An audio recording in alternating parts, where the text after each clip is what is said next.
ప్రపంచాన్ని మార్చేయగల ఒక అద్భుతమైన ఆలోచన ఉందా? చాలా సంతోషం. కానీ ఒక విషయం గుర్తుంచుకోవాలి. కేవలం ఆలోచనలను మాత్రమే బిల్లులు కట్టవు. ఒక గొప్ప ఆలోచనని నిజంగా లాభాలనిచ్చే వ్యాపారంగా మార్చాలంటే దానికి కీలకమైన అంశం ఆదాయం. సరే, మరి ఆ ఆలోచనకి డబ్బుని సంపాదించే ఇంజిన్ను ఎలా జోడించాలో చూద్దాం. అసలు ఒక మంచి ఐడియాకి, ఒక సక్సెస్ఫుల్ బిజినెస్కి తేడా ఏంటి? జవాబు చాలా సింపుల్. డబ్బుని ఎలా, ఎక్కడి నుంచి నిలకడగా సంపాదించాలి అనేదానికి ఒక పక్కా ప్లాన్ ఉండటమే ఆ రెండింటి మధ్య ఉన్న తేడా. సరే, ఆ ప్లాన్ వేయడంలో ఫస్ట్ స్టెప్ ఏంటంటే ప్రాఫిట్ వైపు మన జర్నీ మొదలుపెట్టడం. అంటే సింపుల్గా చెప్పాలంటే మన బిజినెస్ డబ్బుని ఎలా సంపాదించబోతుంది అనే బేసిక్ ప్రశ్నకు సమాధానం వెతకడమే. ఈ ప్లాన్నే మనం టెక్నికల్గా రెవెన్యూ మోడల్ అంటాం. ఇది మరేంటో కాదండి, మన వ్యాపారానికి ఒక బ్లూ ప్రింట్ అన్నమాట. మనం కస్టమర్స్కి ఇచ్చే వాల్యూకి బదులుగా డబ్బుని ఎలా సంపాదించాలి, ఎప్పుడు సంపాదించాలి, ఏ మార్గాల్లో సంపాదించాలి అని చెప్పే ఒక క్లియర్ స్ట్రాటజీనే ఈ రెవెన్యూ మోడల్. సరే, మన బ్లూ ప్రింట్ రెడీ అయ్యింది. మరి నెక్స్ట్ ఏంటి? ఇప్పుడు మన రెవెన్యూ ఎంజిన్ని సెలెక్ట్ చేసుకోవాలి.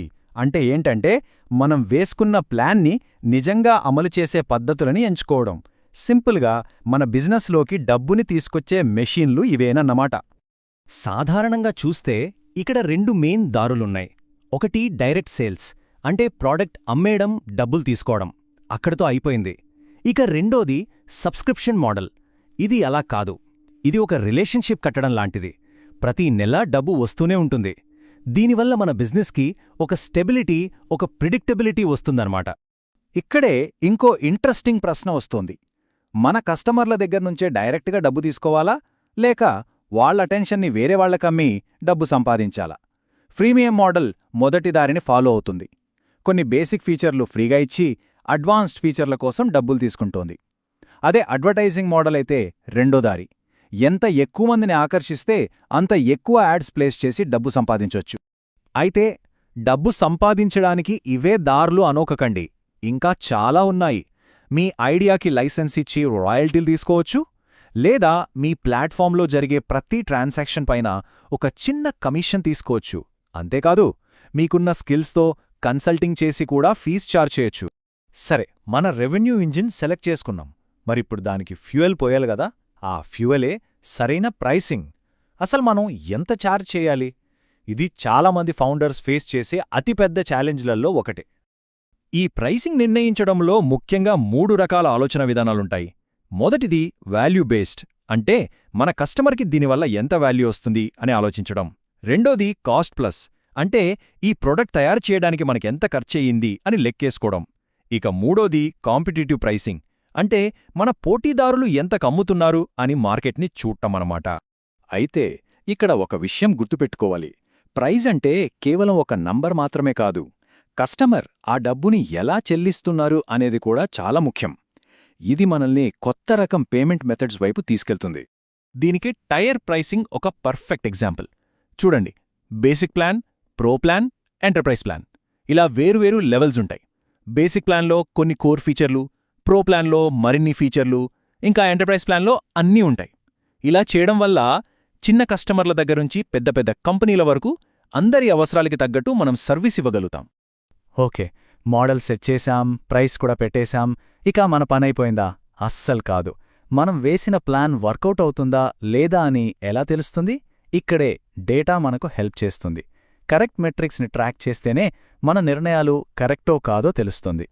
ఫస్ట్ది ఆర్పియు, అంటే యావరేజ్ రెవెన్యూ పర్ యూజర్. చాలా సింపుల్. సగటున ఒక్కో కస్టమర్ మనకి ఎంత డబ్బిస్తున్నారు. ఈ నంబర్ పెరుగుతుందంటే మన బిజినెస్ ఇంకా ప్రాఫిటబుల్గా మారుతోందని అర్థం. నెక్స్ట్ ఎంఆర్ఆర్, అంటే మంత్లీ రికరింగ్ రెవెన్యూ. ఇది మన బిజినెస్ యొక్క హార్ట్ బీట్ లాంటిది. ప్రతీ నెలా గ్యారంటీగా ఎంత డబ్బు వస్తుందో ఇది చెప్తుంది. ముఖ్యంగా సబ్స్క్రిప్షన్ బిజినెస్లకి ఇది చాలా కీలకం. ఫ్యూచర్ ప్లానింగ్కి, స్టెబిలిటీకి ఇదే బేస్. ఇక ఫైనల్గా CLV, customer life time value, అంటే ఒక కస్టమర్ తన లైఫ్ టైంలో మన బిజినెస్కి ఎంత వాల్యూ ఇస్తారు అనేది. ఇది మనకొక కంపాస్ లాంటిది. ఒక కొత్త కస్టమర్ని సంపాదించడానికి ఎంతవరకు ఖర్చు పెట్టొచ్చు అనేలాంటి లాంగ్ టర్మ్ స్ట్రాటజిక్ నిర్ణయాలు తీసుకోవడానికి ఇది చాలా హెల్ప్ చేస్తుంది. ఇప్పుడు ఈ చార్ట్ చూడండి. ఒక నార్మల్ పర్చేస్కి ఒక అప్సెల్ యాడ్ చేసినప్పుడు రెవెన్యూ ఎంతలా పెరిగిందో క్లియర్గా కనిపిస్తుంది. అంటే ప్రతి కస్టమర్ దగ్గర్నుంచి వచ్చే వాల్యూని పెంచడంలో ఎంత పొటెన్షియల్ ఉందో ఇది చూపిస్తుంది. సరే, ఈ మెట్రిక్స్ అన్ని ట్రాక్ చేస్తున్నప్పుడు మనకొక విషయం క్లియర్గా అర్థమవుతుంది. అదేంటంటే మార్కెట్ ఎప్పుడూ ఒకేలా ఉండదు, మారుతూనే ఉంటుంది. కాబట్టి మనం లాంగ్ రన్లో సక్సెస్ అవ్వాలంటే మన రెవెన్యూ మోడల్ కూడా ఫిక్స్డ్గా ఉండకూడదు. దాన్ని కూడా ఎప్పటికప్పుడు అప్డేట్ చేస్తూ భవిష్యత్తు కోసం ప్లాన్ చేసుకోవాలి. ఫ్యూచర్లో మన గ్రోత్ని కంటిన్యూ చేయాలంటే ముఖ్యంగా ఈ 3 విషయాల మీద ఫోకస్ పెట్టాలి. ఎప్పుడూ కొత్త రెవెన్యూ సోర్సెస్ కోసం వెదుకుతూ ఉండాలి. మన బలాన్ని మరింత పెంచుకోవడానికి మంచి పార్ట్నర్షిప్స్ క్రియేట్ చేసుకోవాలి. అన్నింటికన్నా ముఖ్యంగా మన బిజినెస్ పెరిగే కొద్దీ మన రెవెన్యూ మోడల్ కూడా దానికి తగ్గట్టుగా స్కేల్ అయ్యేలా చూసుకోవాలి. సో ఫైనల్గా ప్రతి ఫౌండర్ వేసుకోవాల్సిన ఒకే ఒక ప్రశ్న ఇది: నా బిజినెస్ డబ్బునెలా సంపాదిస్తుంది? ఇంకా లాంగ్ రన్లో ఏ రెవెన్యూ స్ట్రీమ్ నాకు నిలకడగా ఉంటుంది? ఈ ప్రశ్నకు దొరికే సమాధానమే ఒక మంచి ఐడియాని ఒక గొప్ప బిజినెస్గా మార్చే మ్యాజిక్.